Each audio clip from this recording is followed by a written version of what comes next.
Halo teman-teman, kemarin kan kita sudah membahas tentang sistem pencernaan manusia dan hubungan makanan dengan kesehatan. Sekarang aku jadi pengen tahu kalau sistem pencernaan hewan itu kayak apa ya? Oh, kalau sistem pencernaan hewan bertulang belakang sih umumnya sama dengan manusia, yaitu kerongkongan, lambung, usus, hati, dan pankreas. Prosesnya juga sebagian besar sama. Nah, yang bikin beda itu adalah struktur organ pencernaan pada setiap jenis hewan. Loh, kok bisa beda-beda, Nek? Soalnya, jenis makanan yang dimakan berbeda-beda. Makanya, struktur gigi dan lambung hewan berbeda-beda. Ada loh beberapa jenis hewan yang memiliki tempat penyimpanan sementara sebelum makanan dicerna di dalam lambung. Tapi, pertama kita bahas hewan amfibi dulu ya. Amfibi adalah hewan bertulang belakang atau vertebrata yang hidup di dua alam, yaitu di air dan di daratan. Contohnya, katak. Susunan organ pencernaan katak terdiri atas mulut, kerongkongan, lambung, usus, dan kloaka. Kloaka? Apa itu, Nek? Kloaka merupakan lubang tempat keluarnya sisa pencernaan dan urin. Terus, organ pencernaan katak menyesuaikan dengan jenis makanannya. Contohnya lidah katak. Lidah katak itu panjang, lengket, dan bercabang dua pada bagian ujungnya. Struktur lidah katak yang seperti itu berfungsi untuk menangkap mangsanya. Nah, gigi katak tidak digunakan untuk mengunyah, melainkan untuk mencengkeram mangsa. Katak memiliki kelenjar ludah yang menghasilkan ludah untuk membantu katak menelan makanannya. Terus, ada juga reptil. Reptil adalah kelompok hewan vertebrata berdarah dingin dan memiliki sisik yang menutupi tubuhnya. Contohnya, buaya. Coba Lula, gimana bentuk mulut buaya? Bentuknya memanjang dan terbentuk dari dua rahang yang sangat kuat. Betul, dan berfungsi untuk menangkap dan mencengkeram mangsa. Dan giginya itu loh, Nek. Hi, serem. Iya, soalnya gigi buaya itu runcing dan tajam. Fungsinya untuk memegangi mangsa. Selain itu, ada ludah yang dihasilkan oleh kelenjar ludah yang berfungsi untuk membantu buaya menelan makanan. Ngeri aku bayanginnya. Ayo Nek, bahas hewan lain aja. Nah, kalau hewan selanjutnya ini cantik dan merdu, kayak kamu. Hehehe, Nenek bisa aja. Pasti burung ya? Iya, betul Lula. Burung atau unggas adalah kelompok hewan vertebrata yang memiliki bulu dan sayap. Saluran pencernaan burung terdiri dari paru, rongga mulut, kerongkongan, tembolok, lambung kelenjar, lambung pengunyah, usus, dan kloaka. Paru burung berbeda-beda bentuknya tergantung jenis makanannya. Burung pemakan daging menggunakan paruhnya untuk mengoyak mangsanya. Sedangkan burung pemakan biji menggunakan paruhnya untuk memecah biji. Hal ini dilakukan sebelum makanannya masuk ke rongga mulut.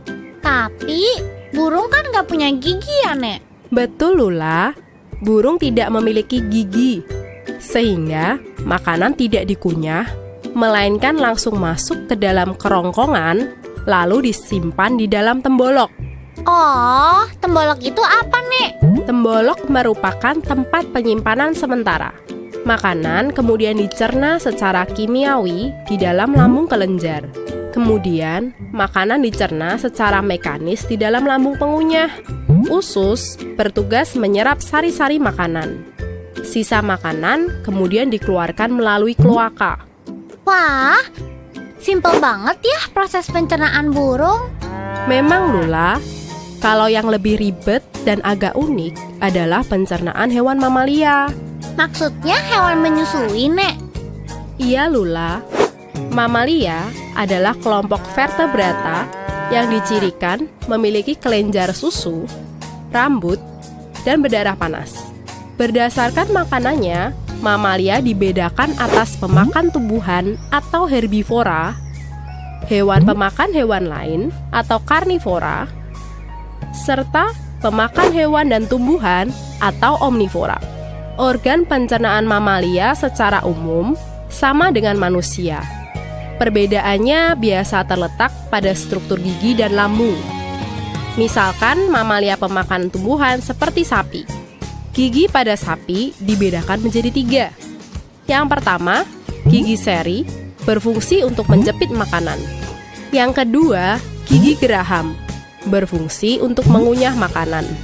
Kalau herbivora, pasti memiliki gigi geraham yang berkembang dengan baik. Yang terakhir, gigi taring. Tapi, gigi ini tidak berkembang dengan baik. Nah, kamu tahu gak Lula? Uniknya hewan ternak seperti sapi, kambing, atau domba. Apa ya, Nek? Lambung mereka terdiri dari 4 bagian.